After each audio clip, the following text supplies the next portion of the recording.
Mark Twain talked about if you're going to have to eat a frog in a day, you might as well eat it first thing in the morning. Right? It was awesome. Yeah, because here's the thing, let's like dissect that just a little bit, like we would dissect the frog in science class.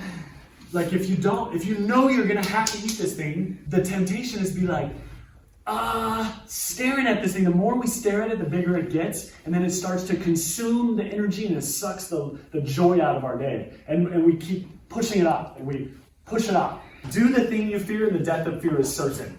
And if we do that early, we eat that frog. For some reason, when I call Matt and I'm like, I am the worst. And when I say it out loud, I'm like, okay, that actually sounds kind of dumb. I'm really not the worst. Like, and then, you know what I mean? Like, and just saying it out loud. That's what I'm here for. Yeah, he's like my therapist when I'm having a down day. It's like that safari guide. Hey, just so you know, like up here, just hold on to the left side because you don't want to be caught on the right side. Because if you get on the right side, you might like lose your arm.